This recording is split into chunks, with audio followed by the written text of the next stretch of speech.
దొరికితే దొంగ, దొరక్కపోతే దొర అని బతకటానికి అది మన భారతదేశం కాదు. వేరేది ఏ దేశం వెళ్ళినా సరే భారతీయులు ప్రతి ఒక్కరు గుర్తుంచుకోవాల్సింది, మీరేదో సాధించి గొప్ప పేరు తేకపోయినా పర్వాలేదు కానీ ఇలా చెడ్డ పేరు మాత్రం తేవద్దు. మీరు ఏ చిన్న పొరపాటు చేసినా ఇండియన్ తప్పు చేశాడని అని అంటారు. మీరు అక్కడికి వెళ్ళింది చదువుకోవటానికో, ఉద్యోగం చేసుకోవటానికో, మంచి లైఫ్ లీడ్ చేయటానికే. కానీ ఇలా దొంగతనాలు చేసి దేశానికి చెడ్డ పేరు తేవద్దు. ఏ ఫారిన్ కంట్రీ వాళ్ళైనా మన ఇండియన్స్ ఉంటే అక్కడ ఏదన్నా మంచి పని చేస్తే 10 సార్లు అనుకుంటాం, కానీ ఒక్క తప్పు పని చేయండి 1000 సార్లు చెప్పుకుంటారు. ఇప్పుడున్న జనరేషన్ అయితే అది గుర్తుంచుకోండి. మన దేశంలో ఉన్నంత స్వతంత్రం వేరే దేశాల్లో ఉంది అనుకోవటం మీ భ్రమ. అక్కడ చట్టాలు కానీ అక్కడ కండిషన్లు అన్నీ వేరే ఉంటాయి. మీరు అక్కడ బ్రతకాలి అని అనుకుంటే ఆ దేశానికి గౌరవించాలి, అక్కడ రూల్స్ పాటించాలి.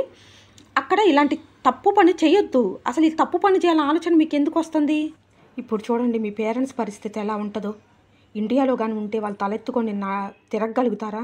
అసలు వాళ్ళకి ఎంత షేమ్గా ఉంటుంది. దీని గురించి మీరేమనుకుంటున్నారు ఫ్రెండ్స్? కామెంట్ చేయండి, సబ్స్క్రైబ్ చేయండి, లైక్ చేయండి.